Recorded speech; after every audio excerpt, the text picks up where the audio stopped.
All right, welcome to this explainer. Today, we're diving into some fantastic insights from the Troiana AI Hub, and we are going to completely transform your daily AI workflow. How? By fixing a surprisingly common and, let's be honest, incredibly frustrating habit. Look, if you use these tools regularly, you already know the drill. It's so tedious starting from absolute scratch every single time you open a new chat. But what if you literally never had to do that again? What if your AI just inherently knew who you were and exactly how you wanted your answers delivered? Well, that is exactly the superpower we're unlocking today by mastering ChatGPT's two boxes. I mean, really, are you tired of typing the exact same preamble into every new window? Just think about your prompts over the last week or so.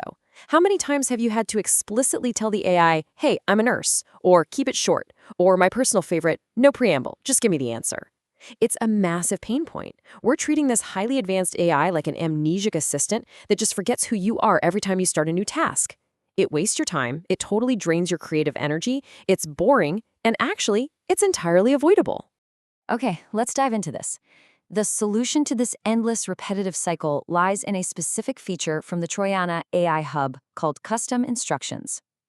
Basically, these are two very specific fields that automatically apply your context and your preferred answer shape to absolutely every new chat you open. Think of it like giving your AI a permanent memory baseline. Instead of starting from zero, an absolute blank slate, the AI starts from exactly where you need it to be every single time. It's a real game changer. Section 1, the framework, the magic of the two boxes. So the concept of this framework might seem kind of simple on the surface, right? But the real magic only unlocks when you deeply understand the distinct, completely separate purpose of these two fields. On one hand, we have box 1, which is categorized as about you. This covers the who, the what, and the context of your work, and we compare that directly with box 2, how to respond, which strictly dictates the shape of the answer you get back. It's a stark juxtaposition. That first box is entirely inward-focused on your reality. The second box is outward-focused, strictly setting boundaries and shaping every single reply it's allowed to give you. They do two vastly different but totally complementary jobs. Now, what's really interesting about this slide is just how specific you can get with your own context in that first box. Box 1 is where you lay it all out. Your role, your field, exactly what you're currently working on, and this is absolutely crucial, what you already know. This is how you permanently stop yourself from having to re-explain your professional background. If you're an expert in your field, say so right here. That way the AI doesn't talk down to you or waste your valuable time explaining foundational concepts you already know inside and out. You're setting the intellectual baseline right out of the gate. Shifting our focus to the second box, this is all about the shape of the answer. Here, you get to detail the length and format you like, the exact tone you want, maybe highly direct, warm and conversational, or strictly formal. And honestly, perhaps the most satisfying part, you can just instruct it to skip those lengthy, annoying AI disclaimers. Setting these parameters stops you from begging the AI for the right formatting over and over again. No more typing, use bullet points, or please stop apologizing. You lock in the exact flavor and structure you want globally. Set it and forget it. Which brings us to a really important fraction, 1/2. Why 1/2? Well, because the biggest error people make, and honestly, the main reason they're still so frustrated with their AI outputs, is filling out only one of these two boxes. People will often meticulously fill out their About You box, but then leave the How to Respond box completely blank. And the result? You're still stuck repeating half of your context in every single prompt.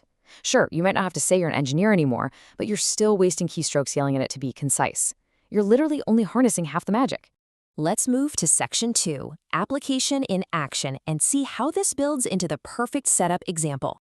So let's look at what a flawless execution of this two-box framework actually looks like in the real world, just so you can model your own setup after it.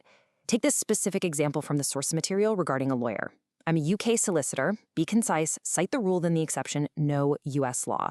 This is brilliant. It perfectly hits the requirements of both boxes. I'm a UK solicitor seamlessly handles the About You context for box 1, then be concise, cite the rule, then the exception, no US law. Is just an absolute masterclass in box 2, dictating exactly how the response should be shaped. It's highly specific, incredibly targeted, and beautifully efficient. And this highlights the ultimate transformation here. Every chat now starts pre-tuned instead of needing those same 3 explanatory sentences every time. By successfully combining these instructions, by doing the work to fill both boxes, the AI's default answer is suddenly exactly what you want on the very first try. Basically, you've programmed a custom AI assistant tailored specifically to your brain's preferred way of receiving information. All that friction from the preamble, completely gone. So the crucial point is understanding guardrails and pitfalls and exactly what breaks the system. Because while this global system is incredibly powerful, it's also kind of easy to break if you aren't careful with what you put in those boxes. We want to make sure you don't accidentally ruin your global defaults by making some really avoidable errors. Let's rapid fire through a few common mistakes and what they actually do. First mistake, like we talked about, filling only the About You box. The result? You're still constantly asking for tone adjustments. Second mistake, writing vague instructions, like telling the AI to be helpful. I always have to laugh at this one because telling an inherently helpful AI to be helpful is so vague it changes absolutely nothing about your output. It's a complete waste of characters. And the third major mistake, cramming one specific project's details into a global field. The disastrous result here is that it totally skews your completely unrelated chats. So to prevent that last mistake, we need a really clear boundary on when to use this versus when not to. Look, you should absolutely use custom instructions when you notice yourself repeating the same global preambles. Just set it once for chat after chat. But you should absolutely not use it for task-specific details that only apply to a single project. If a detail only applies to, say, the presentation you're building this afternoon, that belongs in a dedicated project feature, or just straight in the prompt itself, not in your global instruction boxes. Keep your global defaults strictly global. All right, we've reached the end of our explainer today, and I want to leave you with a bit of a provocative question. Is your AI acting like a pre-tuned assistant right now, or are you still treating it like a blank slate? It's a simple question, right? But it honestly dictates how much time you are wasting every single day. Challenge yourself to stop treating your tools like amnesiacs. Go into your settings, fill out both of those boxes immediately using the framework we just walked through, and permanently stop wasting your time repeating yourself. Give the AI the context it needs, dictate the shape of the answers you want, and just watch how much more efficient your entire workflow becomes. Thanks so much for joining me to explore this framework, and hey, happy prompting.